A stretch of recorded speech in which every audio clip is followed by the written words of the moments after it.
Hi everybody, welcome back to Jenkins Boat Works. I am Chuck Jenkins. In this episode, we use the TotalBoat Lust Varnish on our Freedom 17 canoe. You may remember this is a canoe that I've been working on over the winter, and it's a wedding present for my daughter. And so we're super excited to get to this point because we're just about ready to flip it over. I will say I'm not great at varnishing, but this TotalBoat Lust is really nice and can make even somebody who's not super good at it look great. So we've got 3 coats on, and I'm able to apply coats even up to just an hour or so after one after another. We got 3 coats on this weekend, and so I think at this point we'll do a little sanding and then put a couple more coats on, but I'm just super pleased with the way it's coming. If you are interested in using the TotalBoat Lust Varnish, we'll have a link in the description below. That's a promo code where you can get a discount at checkout from TotalBoat or Jamestown Distributors. So anyway, look for that. If you are new to the channel, we're glad you're here. Please consider subscribing, and everybody else, welcome back. Let's jump in and see how we get this varnish on this boat.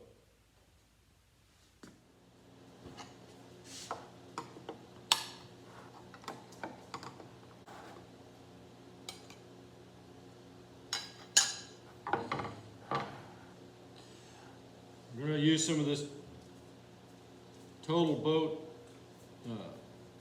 varnish for the canoe over here. So we've got some epoxy in the kayak, which we just have to wait for it. So thought we'd go ahead and try to get some work done on the canoe.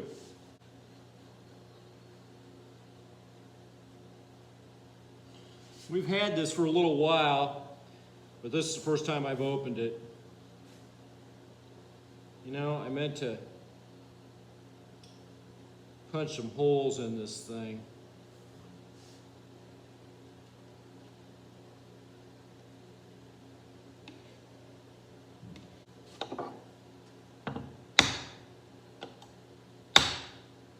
Turns out an awl is the best thing to use. All right, let's stir this up.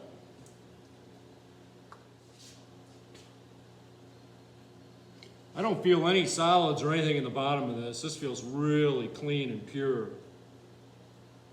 I don't even think I'm going to need to filter it.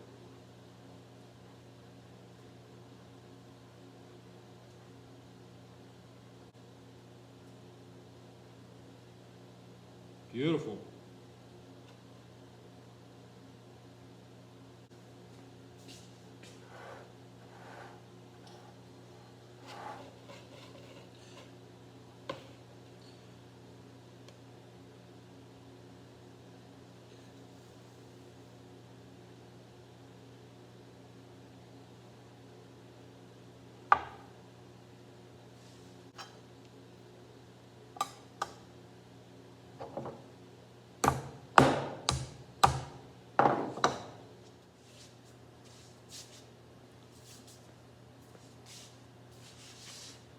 Okay, the whole trick is get it on there nice and easy and smooth, and try to keep it from running, and keep working into your wet edge. So let's see if I can have any luck.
I like how it's going on. You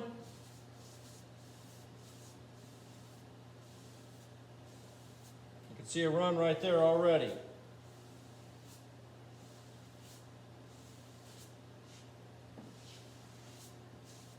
This TotalBoat Lust is supposed to be able to overcoat in an hour without sanding. So I'm just going to get this on here nice and thin, and then we'll just come back and do it again. And again. And again.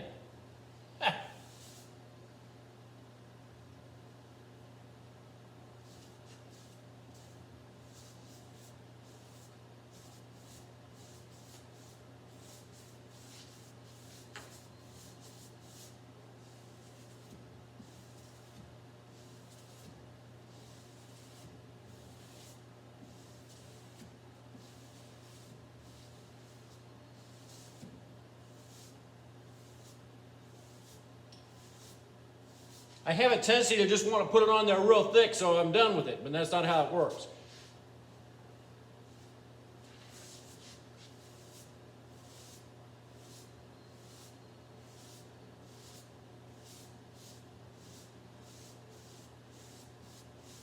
And I'm going to try to catch this other side.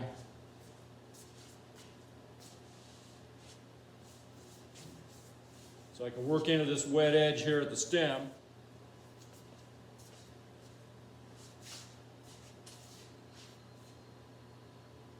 Wow. I had used the Epiphanis when I did the other stitch and glue kayak, and this is awesome. I'm really liking it.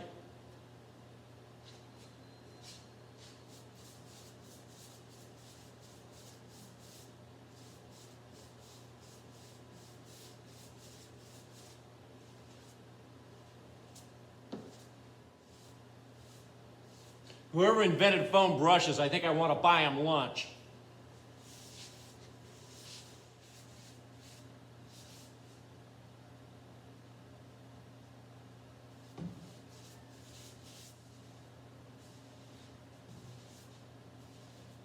You spread it real good, then you go back over it real lightly and just tip it. Just nice and easy. Smooth it into itself.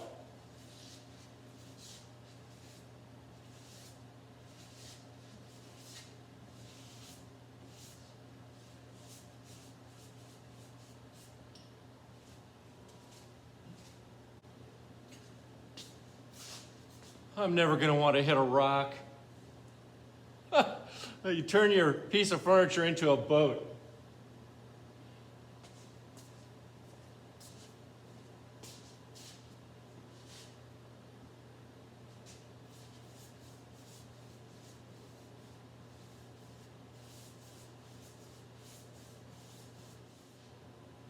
There's that tendency to go fix it. You can't.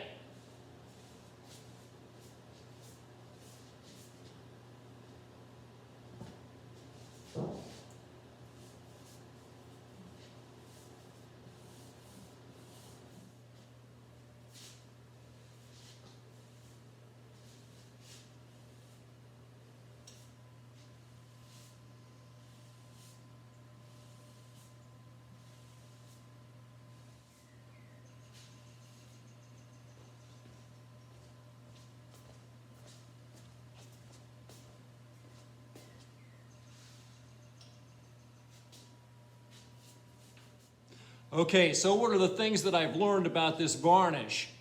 Number one, I love this TotalBoat Lust varnish. And compared to the Epiphanis or Epiphanes, I'm not sure how you say it, it's better. I like it better.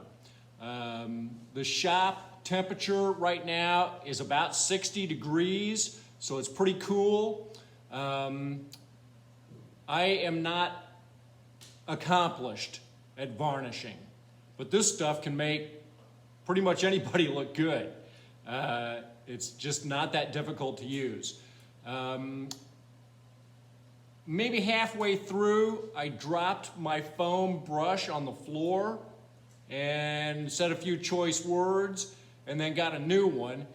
The lesson in that is get a new one before you drop it on the floor. Use 3 or 4 through the process, because as you're trying to keep a wet edge as you're going, you also want to make sure that your foam brush isn't getting dried out or has dried varnish in it. So I ended up using a total of 3 foam brushes to do the entire thing for this first coat. I think now, if I had it to do over again, I'd use 4 or 5. So I actually dropped the second one when I went to get the third one. So I don't know. My fingers are a little sore because I kind of went fast. Another thing I learned, I do like the foam brush over a bristle brush. Didn't leave any brush marks at all. The next thing I learned is it's pretty much impossible to keep a wet edge, not only at the top, in the center, and on your edges coming back, and on both sides. So it occurs to me, I'm going to run a piece of masking tape right down the middle on this next coat, and only try to do one side at a time and not try to keep a wet edge going on both sides. You can't do it. So we've got good coverage on this. It's beautiful. This mahogany, holy smoke. I'm loving this. This is great. All right. See you next time. Thanks for watching. We'll see you next time.